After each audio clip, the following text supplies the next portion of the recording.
जय हिंद दोस्तों। SSC JST and SST channel में आपका स्वागत है। आशा करता हूँ आप सब अच्छे होंगे। तो आइए चलते हैं आज के वीडियो की ओर। जैसा कि आप सभी को पता है कि यूपीएससी 20 अगस्त को एग्ज़ाम लेने वाली है और वो 20 अगस्त को कौन सा एग्ज़ाम लेगी ये सब आप जानते हैं। वो एग्ज़ाम लेगी जूनियर ट्रांसलेशन ऑफिसर की। तो आइए इसके सिलेबस के अनुसार हम एक पुरस्कार के बारे में आज जानते हैं और वो पुरस्कार का नाम है राजभाषा कीर्ति पुरस्कार। तो आइए हम लोग जानते हैं इसके बारे में। तो ये पुरस्कार जो है राजभाषा विभाग के द्वारा, जो कि गृह मंत्रालय के अंतर्गत आता है, उसके द्वारा दिया जाता है ये राजभाषा कीर्ति पुरस्कार। अब प्रश्न ये उठता है, ये राजभाषा कीर्ति पुरस्कार दिया किस लिए जाता है? तो ये पुरस्कार जो है हिंदी के क्षेत्र में उत्कृष्ट कार्य करने के लिए ये पुरस्कार दिया जाता है। अब ये प्रश्न उठता है कि ये पुरस्कार किसको किसको दिया जाएगा। तो चलिए आइए जानते हैं इस पुरस्कार के बारे में पूरी डिटेल से। सबसे पहले ये पुरस्कार किसी भी मंत्रालय या फिर विभाग को दिया जा सकता है। दूसरा, सार्वजनिक क्षेत्र के उपक्रम यानी कि पीएसयू को भी ये पुरस्कार दिए जा सकते हैं। किसी बोर्ड या फिर स्वायत्त निकाय या फिर ट्रस्ट को भी ये पुरस्कार दिए जा सकते हैं। अगला है राष्ट्रीयकृत बैंक, यानी कि राष्ट्रीयकृत बैंक भी इस पुरस्कार हेतु सम्मिलित किए जा सकते हैं। इसमें हिंदी गृह पत्रिका भी शामिल किए जाते हैं। तो चलिए आइए जानते हैं। पहले हम लोग ये देख लेंगे कि ये जो पुरस्कार है क ख ग और घ इन्हें दिया जाएगा इस बेसिस पर कि वो हिंदी में अपने कार्य को उत्कृष्ट स्तर पर रखे हुए हैं। दूसरा क्या है? हिंदी गृह पत्रिका। अगर किसी कार्यालय या फिर विभाग या फिर सार्वजनिक क्षेत्र के उपक्रम ने किसी हिंदी गृह पत्रिका का प्रकाशन किया है तो भी उस गृह पत्रिका हेतु उस कार्यालय को यह पुरस्कार दिया जा सकता है। अब देखते हैं इसके आगे। दूसरे नंबर पे क्या है? राजभाषा नीति के सर्वश्रेष्ठ कार्यान्वयन के परिणाम स्वरूप राजभाषा के प्रयोग में बेहतर प्रगति दर्ज करने वाले मंत्रालयों, विभागों, सार्वजनिक क्षेत्र के उपक्रमों, बोर्डों, स्वायत्त निकायों, ट्रस्टों, राष्ट्रीयकृत बैंकों आदि को पुरस्कार स्वरूप राजभाषा शील्ड देकर सम्मानित किया जाएगा। प्रत्येक क्षेत्र के लिए प्रथम, द्वितीय एवं तृतीय पुरस्कार शील्ड के रूप में दिए जाएंगे। पुरस्कारों का निर्णय राजभाषा नीति के कार्यान्वयन से संबंधित तिमाही प्रगति रिपोर्टों के आधार पर किया जाएगा। पुरस्कारों के लिए मूल्यांकन सचिव राजभाषा विभाग के अनुमोदन से गठित एक समिति द्वारा किया जाएगा, जिसमें विभाग के अधिकारियों के अतिरिक्त गैर सरकारी सदस्यों को भी शामिल किया जाएगा। अब इसमें क्या हमें देखना है कि इसका जो चुनाव होगा, यानी कि जो पुरस्कार विजेता होंगे उसका चुनाव किस आधार पर होगा? इसका आधार होगा तिमाही प्रगति रिपोर्ट। ठीक है। उसके बाद इसका मूल्यांकन कौन करेंगे? पुरस्कारों के लिए मूल्यांकन सचिव राजभाषा विभाग के अनुमोदन से गठित एक समिति द्वारा किया जाएगा और इसके अंतर्गत हिंदी दिवस समारोह के अवसर पर निम्नानुसार पुरस्कार दिए जाएंगे। अब हम लोग आगे देखते हैं इनमें पुरस्कार कौन कौन से दिए जाएंगे और ये पुरस्कार किस प्रकार के विभागों को, मंत्रालयों को दिए जाएंगे। उनके जो भी शर्तें हैं वो हम लोग यहाँ पे देखेंगे। सबसे पहले हम लोग श्रेणी देखते हैं। तो श्रेणी में क्या है, मंत्रालयों को भी मिल सकता है और विभागों को भी ये मिल सकता है, जैसा कि हमने ऊपर जाना था। सार्वजनिक क्षेत्र के उपक्रम, बोर्ड या फिर स्वायत्त निकाय, जो हमने ऊपर देखा था। अब देखिए विवरण। विवरण में क्या है, यदि किसी मंत्रालय या फिर विभाग में 300 से कम स्टाफ हो तो वो भी 3 शील्ड को जीत सकते हैं। दूसरा क्या है, 300 से अधिक स्टाफ वाले संख्या जहाँ पर भी हो, जिस भी मंत्रालय में हो, वो भी इस योजना में भाग ले सकते हैं और उन्हें भी 3 शील्ड मिलेंगे। उसके बाद यानी कि 3 शील्ड एक विभाग को नहीं मिलेंगे, बल्कि इस पुरस्कार के लिए अगर 10 विभागों ने भाग लिया है तो उनमें से 3 को चुना जाएगा और 3 विभागों को 3 शील्ड प्रदान किए जाएंगे। तो अब हम लोग देख लेते हैं कि 3 शील्ड किसको किसको मिलेंगे। एक तो 300 से अधिक स्टाफ वाले को मिलेंगे और एक मिलेंगे 300 से कम स्टाफ वाले को मिलेंगे।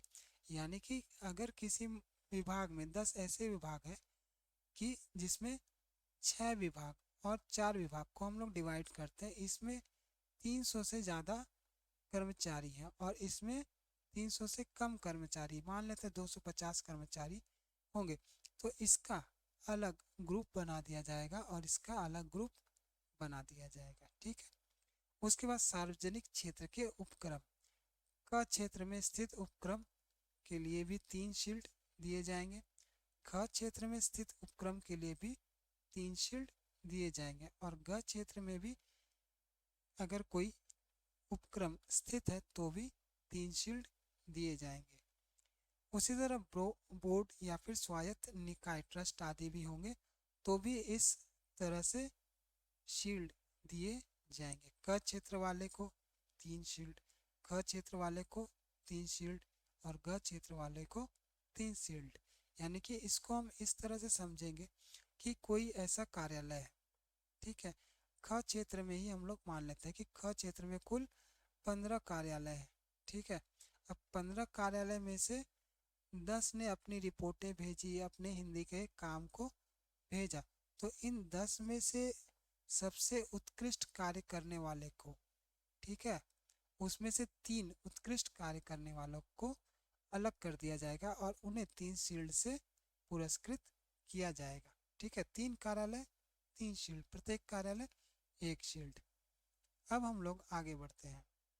अब राष्ट्रीयकृत बैंक भी है तो उसके लिए भी क्राइटेरिया क्या है कि 800 से अधिक स्टाफ वाले बैंक अलग होंगे और 800 से कम स्टाफ वाले बैंक अलग होंगे।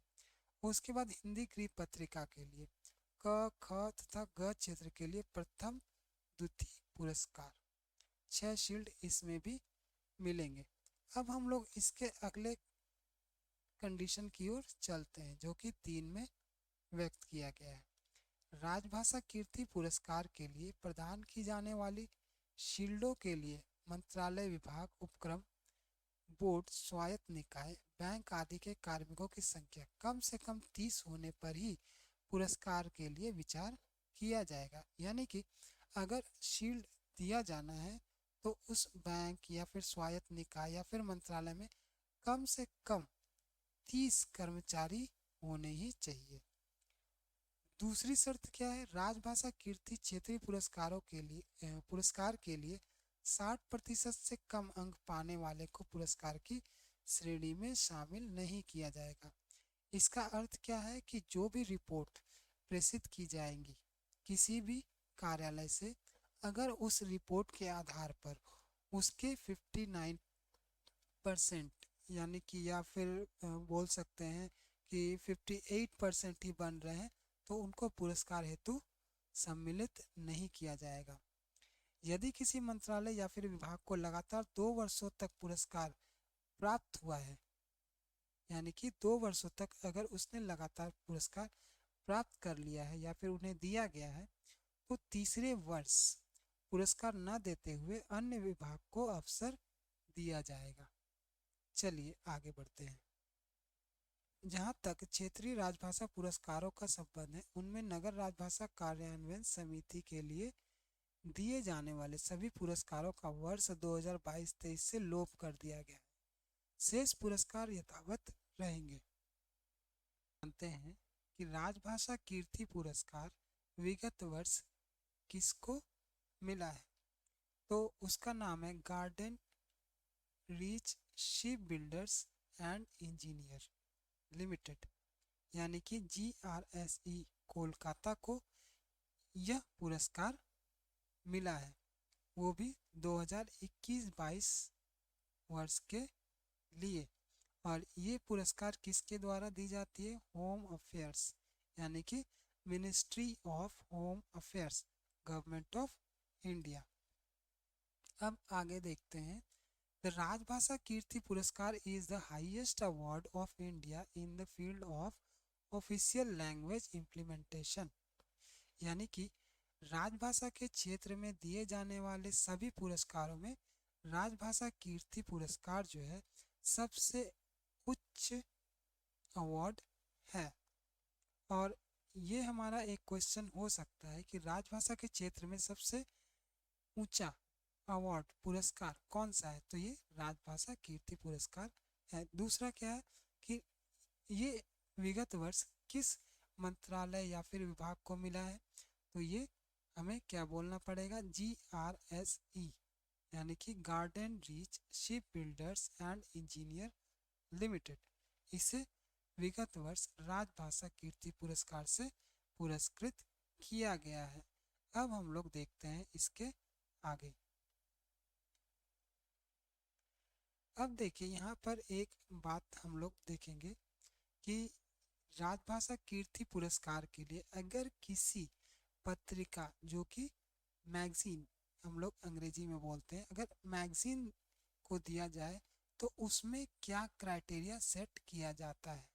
तो गृह पत्रिकाओं के लिए भी राजभाषा कीर्ति पुरस्कार दिया जाता है। तो हम लोग इसके शर्तों को देख लेते हैं, यानी कि अर्हताएं, न्यूनतम अर्हताएं। तो पत्रिका कम से कम 40 पृष्ठ के होने चाहिए, यानी कि उस मैगजीन में मिनिमम 40 पेजेस होने चाहिए। दूसरा क्या है? हिंदी में पृष्ठों की संख्या कुल मुद्रित पृष्ठों की संख्या का कम से कम 80% होना चाहिए।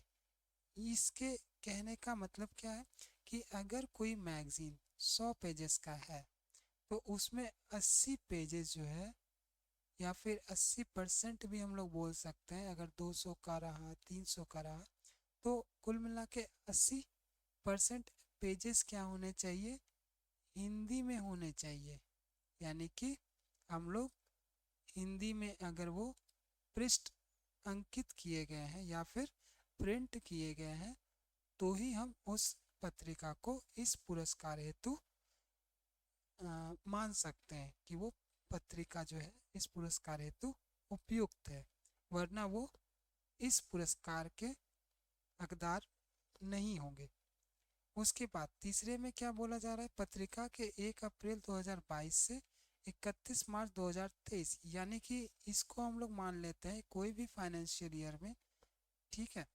तो ये हो सकता है लेटेस्ट है, तो इसलिए हमें 1 अप्रैल 2022 से 31 मार्च 2023 दिया जा रहा है। हो सकता है इसमें से एक क्वेश्चन बन जाए कि इसमें पत्रिका की गणना कौन से वर्ष की होगी? तो हम लोग ये बोल सकते हैं कि अगर पत्रिका जो है 1 अप्रैल 2022 से लेकर 31 मार्च 2023 तक छपी है तो इसमें शामिल किए जा सकते। दूसरा क्या है कि इस अवधि के दौरान कम से कम 2 अंक प्रकाशित होने चाहिए। हो सकता है कि वो पत्रिका अर्धवार्षिक हो तो वो क्या होगी? 6 महीने में एक बार होगी तो वर्ष में 2 हो जाएंगी। हो सकता है वो पत्रिका कोई ऐसा डिपार्टमेंट है, ऐसा विभाग है जिन्होंने अपनी पत्रिका क्वार्टरली निकाली है तो वो ईयरली कितनी हो जाएंगी? 4 हो जाएंगी। तो उसमें से 2 प्रकाशन हम लोग इस पुरस्कार हेतु भेज सकते हैं। तो राजभाषा विभाग की वेबसाइट पर उपलब्ध लिंक ई पत्रिका पुस्तकालय पर अपलोड ई पत्रिका भी इस पुस्तकालय के लिए पात्र हैं। चलिए इसके अब आगे हम लोग देखते हैं। मूल्यांकन पद्धति इसमें क्या है? राजभाषा विभाग के दिनांक 31 अक्टूबर 2016 के संकल्प में पत्रिका के मूल्यांकन के लिए अधिकतम 130 अंक रखे गए हैं। इन अंकों का विवरण इस प्रकार है, यानी कि 130 अंक पूरे के पूरे दिए जाएंगे और वो 130 अंक किस तरह से विभाजित होंगे वो हम लोग यहाँ पे देख लेंगे। पत्रिका की राजभाषा को बढ़ावा देने की उपयोगिता, यानी कि अगर पत्रिका जो है राजभाषा को और भी प्रगति के मार्ग पे ले जाएगी या फिर राजभाषा के लिए उसकी उपयोगिता क्या है, अगर वो अच्छी खासी उपयोगिता साबित करती है तो उसे अधिकतम अंक 20 मिल जाएंगे। उसके बाद सरकारी कामकाज में उपयोगिता, ऐसी भी पत्रिकाएं होती हैं जिनमें सरकारी कामकाज को लेकर बहुत सारी व्याख्याएं उपलब्ध होती है। हो सकता है उसमें लेटर का फॉर्मेट हो, नोट का फॉर्मेट हो, तो उस तरह के भी पत्रिकाएं इसमें शामिल की जाएंगी और वो जो उपयोगिता होंगी कार्यालय के कामकाज के ऊपर जो निर्भर करती है वो 30 अंक के होंगे। भाषा शैली और प्रस्तुतिकरण, तो भाषा शैली और प्रस्तुतिकरण के लिए 20 अंक निर्धारित किए गए हैं। विन्यास, साज सज्जा, कागज की गुणवत्ता एवं मुद्रण स्तर, इसके लिए 20 अंक निर्धारित किए गए हैं। आंतरिक कार्मिकों द्वारा लेखों का अनुपात, उसमें 10 अंक निर्धारित किए गए हैं। आंतरिक कार्मिकों द्वारा लेखों का अनुपात कहने का क्या तात्पर्य है? इसका तात्पर्य ये है कि किसी भी विभाग या फिर कोई मंत्रालय या फिर कहीं से भी अगर पत्रिका छप रही है तो उसमें उस विभाग या फिर मंत्रालय या फिर पीएसयू के कार्मिकों के द्वारा लिखी गई कितने लेख उसमें उपलब्ध हैं। उसके बाद अगला है छपे लेखों की मौलिकता, इसमें है 30 अंक, यानी कि वो कितना मौलिक है वह लेख, उस पे भी ये निर्भर करता है कि उस पत्रिका में कितने अंक आएंगे। तो कुल मिला के इसमें 130 अंक बन रहे हैं। अब देखिए यहाँ पे क्या बोला जा रहा है, आप लोग ये भी ध्यान रखिए, इसको फाइनेंशियल ईयर पे हम लोग जमा करते हैं या फिर इस पुरस्कार के लिए भेजते हैं। तो एक लाइन यहाँ पे दी हुई है उसको हम लोग पढ़ लेंगे। ऐसे समस्त मंत्रालय, विभाग, सार्वजनिक क्षेत्र के उपक्रम, स्वायत्त निकाय, सरकारी क्षेत्र के बैंकों और वित्तीय संस्थाओं के मुख्यालय जो इस पुरस्कार योजना में भाग लेने के इच्छुक हैं तथा पैरा 3 में उल्लिखित अर्हता की न्यूनतम शर्तें पूरी करते हैं, दिनांक 1/4/2022 से 31/3/2023 के बीच की अवधि में प्रकाशित गृह पत्रिका के श्रेष्ठ 2 अंकों की 5-5 प्रतियों के साथ संलग्न प्रपत्र में वांछित सूचना पूर्ण रूप से भरकर अंतिम तिथि 15 जून 2023 तक विभाग को भेज सकते हैं। पुरस्कार योजना में भाग लेने के लिए ई पत्रिका की भी 2 अंकों की 5 मुद्रित प्रतियां इस विभाग को भेजना अनिवार्य है तथा इन पत्रिकाओं को अंतिम तिथि तक राजभाषा विभाग की वेबसाइट पर अपलोड करना भी आवश्यक होगा। यानी कि इसमें क्या बोला जा रहा है कि अगर मुझे अपनी पत्रिका को भेजना है 5-5 प्रतियां हमें उसे भेजनी होगी। ठीक है, अब आगे बढ़ते हैं। ये हमारा राजभाषा कीर्ति पुरस्कार हो गया। अब हो सकता है यूपीएससी की परीक्षा में जो जूनियर ट्रांसलेशन ऑफिसर की होने वाली है उसमें हो सकता है कि केंद्रीय हिंदी प्रशिक्षण संस्थान द्वारा कौन कौन से कोर्स, कौन कौन से पाठ्यक्रम कराए जाते हैं, तो उसका भी एक संक्षिप्त विवरण हम इस वीडियो में देख लेंगे। चलिए आइए देखते हैं। चलिए, ये एक राजभाषा का पत्र है जिसमें दिनांक दिया गया है 29 जुलाई 2011। यह कार्यालय ज्ञापन है। तो इस कार्यालय ज्ञापन में हमें क्या देखना है? हमें देखना है कि CHTI यानी कि केंद्रीय हिंदी प्रशिक्षण संस्थान में हिंदी भाषा या फिर हम लोग बोल सकते हैं हिंदी टंकन और आशुलिपि में कितने कितने पुरस्कार दिए जाते हैं। चलिए इसको हम लोग एक नज़र देखते हैं। जैसे हिंदी शिक्षण योजना की हिंदी भाषा परीक्षा, अगर भाषा से संबंधित परीक्षा है तो उसमें क्या, उसमें पुरस्कार हैं। सबसे पहले प्रबोध। प्रबोध क्या होता है? अगर कोई व्यक्ति जिसके पास 5वीं कक्षा तक भी हिंदी का ज्ञान नहीं है उसको प्रबोध कराया जाता है। यानी कि प्रबोध पाठ्यक्रम इक्वावेलेंट हो गया 5वीं कक्षा के। ठीक है, तो इसमें अगर कोई व्यक्ति प्रबोध पास करता है वो भी 70% या फिर इससे अधिक अंक से, तो उसे 1600 रुपये मिलेंगे। ये जो वर्तमान नगद पुरस्कार की राशि है इसको हम लोग नहीं कंसीडर करेंगे क्योंकि ये पुराना वाला था। और अब क्या है, संशोधित नगद पुरस्कार की राशि दे दिया गया है। तो यहाँ पे हम लोग ये जो संशोधित है उसी को ही हम लोग देखेंगे। तो प्रबोध में अगर किसी ने 70% या फिर इससे अधिक सिक्योर किया है तो उसे 1600 रुपये का नगद पुरस्कार मिलेगा। दूसरा, 60% या इससे अधिक परंतु 70% से कम अंक प्राप्त करने पर उसे 800 रुपये मिलेंगे। हो सकता है ये एग्ज़ाम में भी पूछा जाए कि कितने प्रतिशत आने पर। अगर यही एग्ज़ाम में पूछ लिया जाए कि 61% अगर वो लाता है तो उसे कितना संशोधित नगद पुरस्कार कितना मिलेगा या फिर उसे नगद पुरस्कार कितना मिलेगा। तो कोई अगर 60% भी ला रहा है तो उसे 800 रुपये मिलेंगे। और अगर कोई 81% ला रहा है तो उसे कितना मिलेगा, उसे मिलेगा 1600 रुपये। ठीक है, तो 60% या इससे अधिक परंतु 70% से कम, यानी कि इन दोनों के बीच में जो भी होगा उसे 800 रुपये दिया जाएगा। तीसरा क्या है, 55% या इससे अधिक परंतु 60% से कम अंक प्राप्त करने पर 400 रुपये मिलेंगे।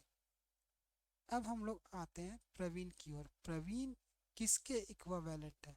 प्रवीण है 8वीं कक्षा।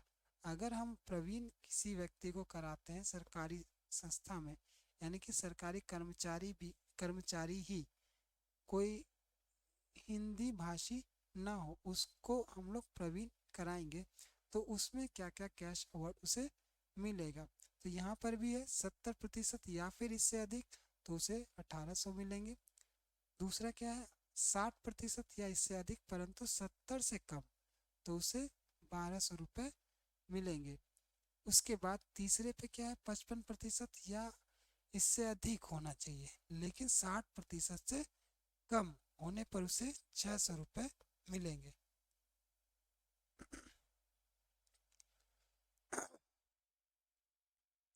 अब हम देखेंगे प्राग्ञ परीक्षा के लिए। प्राग्ञ किसके इक्विवेलेंट है? प्राग्ञ है 10th क्लास के इक्विवेलेंट। तो 70% अगर प्राग्ञ परीक्षा में लाते हैं या फिर इससे अधिक लाते हैं तो उसे 2400 रुपये मिलेंगे। दूसरा क्या है, 60% या इससे अधिक परंतु 70% से कम तो उसे 1600 रुपये मिलेंगे। तीसरा क्या है, 55% या इससे अधिक परंतु 60% से कम तो उसे 800 रुपये मिलेंगे। तो ये जो टेबल है ये हमें याद रखना होगा। हो सकता है यूपीएससी में ये प्रश्न कर दिया जाए कि कोई ऐसा कर्मचारी है जो प्रवीण की परीक्षा दे चुका है और उसे 70 अंक प्राप्त हुए हैं तो उसे कितना नगद पुरस्कार मिलेगा। तो हम देखेंगे ये इसमें फॉल कर रहा है, यानी कि उसे 70% मिले हैं तो 70% के लिए कितने नगद पुरस्कार की व्यवस्था है, 1800। अगर पूछा जाए कि कोई व्यक्ति 55% लाकर प्रवीण पाठ्यक्रम को उत्तीर्ण कर चुका है, अगर वो 55% पाकर या फिर हम लोग 69% बोल सकते हैं 59% बोल सकते हैं, 59 ही हम लोग लेके चलते हैं। 59 वो ले आया तो इस टेबल में वो नहीं आएगा। वो किस टेबल में आएगा? वो तीसरे नंबर टेबल पे आएगा, यानी कि 55 से अधिक है लेकिन 60 से कम है, तो उसे कितने मिलेंगे? 600 रुपये मिलेंगे। तो आप लोग ध्यान रखिएगा कि कितने प्रतिशत लाने पर नगद पुरस्कार कितना उसे मिलेगा। अब हम लोग आते हैं हिंदी टंकन की ओर। तो हिंदी टंकन में क्या है कि अगर कोई व्यक्ति रेगुलर, यानी कि रेगुलर, हाँ रेगुलर ही बोल सकते हैं इसको, अभी हिंदी मुझे भी याद नहीं आ रही है। तो रेगुलर कोर्स अगर हिंदी टाइपिंग का करता है और उसमें 97% या इससे अधिक अंक लाता है तो उसे 2400 रुपये। दूसरा 95% या इससे अधिक परंतु 97% से कम तो 1600 रुपये। तीसरा क्या है कि 90% या फिर इससे अधिक लेकिन 95% से कम होने पर उसे 800 रुपये मिलेंगे। ये इसके लिए और भी क्राइटेरिया सेट किए गए हैं जो हम लोग आगे देखेंगे, क्योंकि ये एक तो रेगुलर कोर्स है और एक कोर्स है करस्पॉन्डेंस, जिसको हम लोग डिस्टेंस भी बोल सकते हैं। तो नीचे हम लोग इसे देखेंगे। फिलहाल हम लोग स्टेनो के लिए देख सकते हैं। हिंदी स्टेनो, हिंदी आशुलिपि, उसमें क्या शर्तें दी गई है। अगर कोई व्यक्ति 95% या इससे अधिक अंक प्राप्त करता है तो उसे 2400 रुपये मिलेंगे। अगर कोई व्यक्ति 92% या इससे अधिक परंतु 95% से कम अंक प्राप्त करता है तो उसे 1600 रुपये मिलेंगे। और यदि कोई 88% या इससे अधिक परंतु 92% से कम अंक प्राप्त करता है तो उसे 800 रुपये मिलेंगे। अब हम डिस्कस करेंगे कि अगर कोई व्यक्ति रेगुलर कोर्स न करके अपने ही निजी प्रयत्नों से हिंदी भाषा, हिंदी टंकन या फिर हिंदी आशुलिपि की परीक्षाएं उत्तीर्ण करता है तो पुरस्कार का क्या प्रावधान है। चलिए 1 नंबर से देखते हैं। तो यदि वो प्रबोध करता है अपने निजी प्रयत्न से तो उसे बाकी तो राशि मिलेगी, एक मुश्त पुरस्कार की राशि भी 1600 रुपये के रूप में मिलेगी। अगर वो प्रवीण परीक्षा पास करता है तो उसे 1500 की राशि एक मुश्त मिलेगी, यानी कि बाकी जो राशि मिलनी है वो तो मिलेगी लेकिन एक मुश्त राशि जो है अलग से मिलेगी।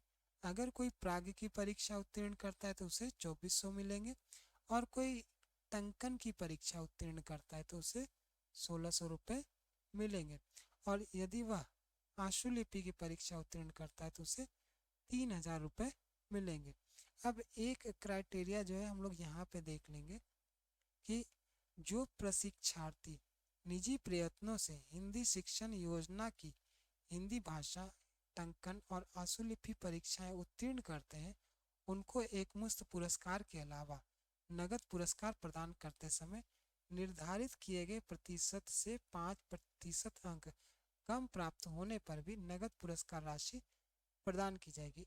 इसके कहने का क्या तात्पर्य है कि अगर हम लोग टंकन का ही लेके चलते हैं, अगर किसी ने 85% यानी कि 85% उसने सिक्योर कर लिया, 85% उसने सिक्योर कर लिया परीक्षा में और उसने क्या किया है, निजी प्रयत्नों से किया है, तो वो किसके इक्विवेलेंट हो जाएगा? 90% के इक्विवेलेंट हो जाएगा। और 90% में उसे कितना कैश मिल रहा है? 800 रुपये कैश मिल रहा है। तो उसे अब कितना कैश मिलेगा? 800 रुपये अब वो कैश मिलेगा। यानी कि जो रेगुलर कोर्स है उसमें अगर उसने जितने भी अंक सिक्योर किए हों, अगर 95 अंक सिक्योर किए होंगे अगर रेगुलर में, तो डिस्टेंस में उसे 100 माना जाएगा। यानी कि 5% हम लोग बढ़ा के ही मान के चलेंगे। दूसरा क्या है कि नगद पुरस्कारों एवं एकमुश्त पुरस्कारों की देयता के संबंध में अन्य सभी शर्तें वही होंगी जो पहले जारी किए गए आदेशों में निहित है। यानी कि इसमें क्या है कि जो पहले जारी किए गए आदेश है उसमें ही जो भी कंडीशन दिया गया है वो भी सेम होगा। यानी कि हम लोग एक बार डिस्कस कर लेते हैं कि पहले के आदेशों में क्या कंडीशन दिया गया है। तो ये तो रहा कैश अवार्ड का। और इसमें क्या किया जाता है, अगर टाइपिंग को ही हम लोग लेके चलते हैं तो टाइपिंग में क्या है, अगर डिस्टेंस को लेके चलते हैं तो एक तो है प्रतिशत के ऊपर हमें अवार्ड मिलेगा, ठीक है, कैश अवार्ड मिलेगा। दूसरा क्या है कि हमने डिस्टेंस से किया तो उसके लिए लमसम अमाउंट हमें मिलेगा। तीसरा क्या होगा, एक इंक्रीमेंट के बराबर की राशि हमें मिलेगी, एक इंक्रीमेंट की राशि हमें मिलेगी। तो चलिए आज वीडियो को यहीं पे समाप्त करते हैं। और ये आप लोग देख लीजिएगा ध्यान से कि कितने अंक प्राप्त करने पर कितने नगद पुरस्कार की राशि कार्मिक को मिलती है या फिर मिलनी चाहिए। ठीक है, इस टेबल के अनुसार आप लोग एक बार देख लेंगे। और आपको यदि एसएससी जीएसटी की प्रैक्टिकल या फिर प्रैक्टिस करनी है ट्रांसलेशन और ऐसे राइटिंग की, तो आप लोग हमारे टेलीग्राम ग्रुप से भी जुड़ सकते हैं। और टेलीग्राम ग्रुप का जो एड्रेस है वो दिया गया है डिस्क्रिप्शन में, आप लोग एक बार देख लीजिएगा और वहाँ से ज्वाइन कर लीजिएगा ज़रूर। चलिए अब हम लोग मिलते हैं अगले वीडियो में। धन्यवाद।